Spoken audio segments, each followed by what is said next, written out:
من الشيطان اللعين الرجيم. بسم الله الرحمن الرحيم. الحمد لله الذي نور قلوبنا ببلاء الحسين عليه السلام وجده وأبيه وأمه وأخيه وأبنائه، وجلى عيوننا بالبكاء في عزائه، وجعل لهاتين مجيبتين وسيلة لنا في نيل قربته، ونشكر في السراء والضراء وفي حالة شدة والرخاء، والصلاة والسلام على أشرف الأنبياء والمرسلين وعلى آله الطيبين الطاهرين. أما بعد، فقد قال رسول الله صلى الله عليه وآله وسلم: حسين مني وأنا من الحسين. ارباب بزم اعضاء، سب سے پہلے بارگاہ عظیم میں سجدہ ریز ہوں، لاکھ لاکھ شکر ادا کرتا ہوں۔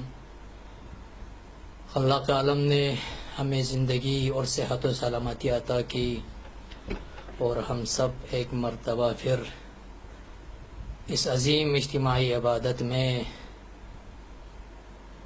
تذکرہ سید الشہداء ابا عبداللہ الحسین علیہ السلام تذکرہ کرنے کا شرف حاصل ہوا۔ اس حوالے سے جتنے شکر ادا کرے کم ہے۔ اس کے بعد جو عنوان انتخاب کیا ہے وہ ہے قیام ابا عبداللہ الحسین کے آثار، یا قیام ابا عبداللہ الحسین کا نتیجہ۔ تو جس حدیث کو سرنامہ سخن قرار دیا کہ جس میں پیغمبر اکرم ارشاد فرما رہے ہیں: حسین منی و انا من الحسین، کہ حسین مجھ سے ہے اور میں حسین سے ہوں۔ اس حدیث کی ذیل میں انشاءاللہ اس بات کو سمجھانے کی کوشش کروں گا کہ کس طرح سے پیغمبر حسین سے ہے۔ تو جو عنوان میں نے انتخاب کیا، قیام ابا عبداللہ الحسین کے آثار، یا قیام ابا عبداللہ الحسین کا نتیجہ، تو وقت کے نزاکت کو دیکھتے ہوئے اختصاراً بیان کرنے کی کوشش کروں گا، کیونکہ قیام حسین علیہ السلام کا نتیجہ یہ ہے جس کے بارے میں رہبر معظم کے بقول اس کے دو طرح کے اثرات ہیں، ایک کوتاہ مدت اور ایک ہے طولانی مدت۔ کوتاہ مدت بعد شہادت ابا عبداللہ الحسین، کربلا کا جو یہ واقعہ، اس رونما ہونے کے فوراً بعد سے بہت ساری قیام اور خونین قیامیں ہوئی، اور جو طولانی مدت ہے، طولانی جو اثر ہیں، وہ آج اس زمانے سے لے کر آج کے اس عصر تک ہم دیکھتے ہیں۔ ابھی بھی اس کے اثرات، اور تا قیامت تک اس کے اثرات ہم دیکھ سکتے ہیں، اور جو آنے والی نسلیں اس کو دیکھ سکتے ہیں۔ سب سے پہلا نتیجہ یہ ہے قیام ابا عبداللہ الحسین کا کہ امام علیہ السلام کے اس قیام کے ذریعے سے آئین اسلام، دین محمدی، شریعت محمدی کو بقا اور نجات ابدی ملی، کیونکہ بعد از وصال پیغمبر اسلام، حکومت بنی امیہ یا اس زمانے کے جو حکمران تھے، اور خصوصاً معاویہ علیہ اور اس کے دور حکومت میں بہت ساری انحرافات کو ایجاد کیے تھے، بہت ساری بدعتوں کو ایجاد کیا تھا، اور خصوصاً معاویہ علیہ کے دور میں لوگوں کو فریب دے کر یا اس کے مختلف قسم توجیہات کے ذریعے سے بہت ساری انحرافات، بہت ساری بدعتوں کو ایجاد کیا۔ تو ابا عبداللہ الحسین علیہ السلام نے اس قیام کے ذریعے سے دین مبین اسلام اور شریعت محمدی آئین الہی کی حفاظت کی. وہ یا یوں کہوں ابا عبداللہ الحسین کے اس قیام کے ذریعے صرف پیغمبر اکرم کی کوششیں نہیں بلکہ تمام انبیاء کی جو اہداف ہے، جو مقاصد ہے، ان اہداف کی حفاظت کی ابا عبداللہ الحسین علیہ السلام نے. کیونکہ ہمارا پیغمبر خاتم الانبیاء ہے، اور جو ہمارا دین تمام خاتم الادیان ہے.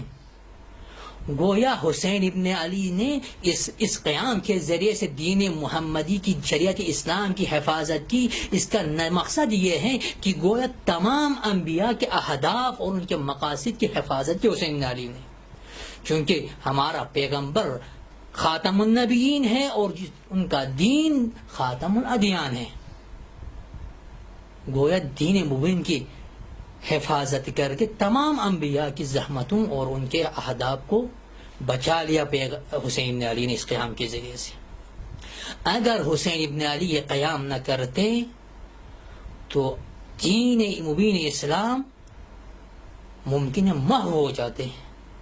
اسی لیے غیر مسلم دانشور بھی کہنے پر مجبور ہے، کہتے ہیں کہ ایک آلمانی ایک دانشور کہتا ہے کہ اگر قیام ابا عبداللہ الحسین نہ ہوتے تو دین مبین اسلام محو ہو جاتے، ختم ہو جاتے. کیونکہ بنی امیہ کا اصلی ہدف یہ تھا کہ اسلام کو نابود کرے، اسلام کو ختم کرے. اسی بارے میں امام جعفر صادق علیہ السلام سے نقل ہے کہ جب ایک مرتبہ بعد از عاشوراء ایک مرتبہ ابراہیم بن طلحہ مدینے میں سید السجاد کی خدمت میں آ کر تانے کے انداز میں تانا دیتے ہوئے سوال کرتا ہے، اے سید السجاد، ذرا یہ بتائیں اس جنگ میں کون جیتا، کون فاتح ہوا؟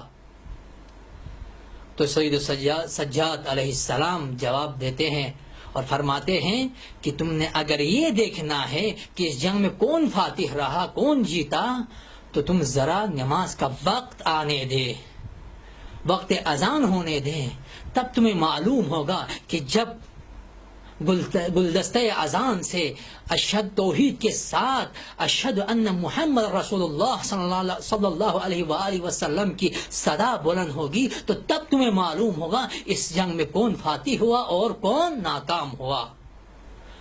بس اس سے پتہ چلتا ہے کہ بنی امیہ کا جو ہدف ہے اور جو مقصد ہے، اور یزید اور امثال یزید کا جو ہدف اور مقصد یہ تھا کہ سرے سے اسلام کو ختم کرے، سرے سے اسلام کو نابود کرے، محو اسلام کے در پہ تھے. حسین ابن علی نے اپنے قیام کے ذریعے سے اسلام کو حیات ابدی اور نجات دی حسین ابن علی نے.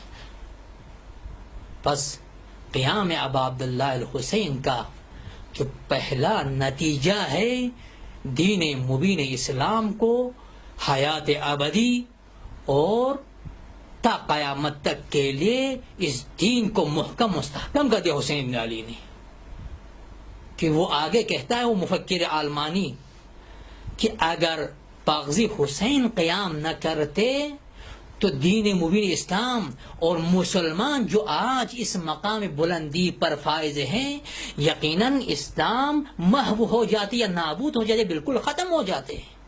لیکن حسین ابن علی نے اپنی قربانی کے ذریعے سے، اپنی حقانیت کے ذریعے سے، اپنی مظلومیت کے ذریعے سے اسلام اور مسلمان کو اس مقام پر پہنچایا کہ تا قیامت یہ کبھی بھی ناقابل شکست ہے. تا قیامت تک اس کے بعد اس کو کوئی شکست نہیں دے سکتا.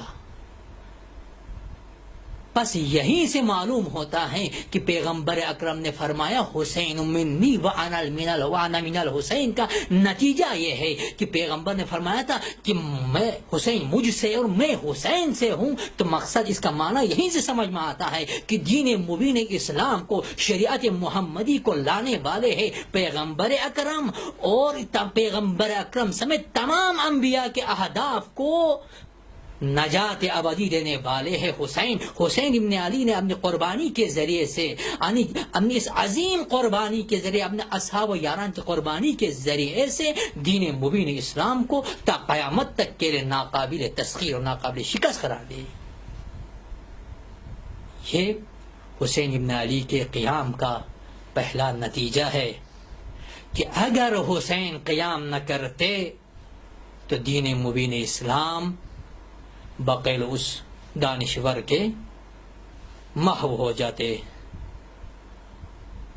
پس نتیجہ ابا عبداللہ الحسین، قیام ابا عبداللہ الحسین کا نتیجہ یہ ہے، پہلا نتیجہ یہ ہے کہ حسین نے قربانی کے ذریعے، حسین علیہ السلام نے اپنی اور اپنے اسباب و اصحاب کی قربانی کے ذریعے سے دین مبین اسلام کو تا قیامت تک کے لیے اس کو حیات ابدی بخشی حسین بن علی نے. بس دعا کرتا ہوں خدا بندہ کہ ہم سب کو سیرت ابا عبداللہ الحسین سمجھ کر اور لوگوں تک پہنچانے کی توفیق عطا فرما. وآخر دعوانا الحمدللہ رب العالمین.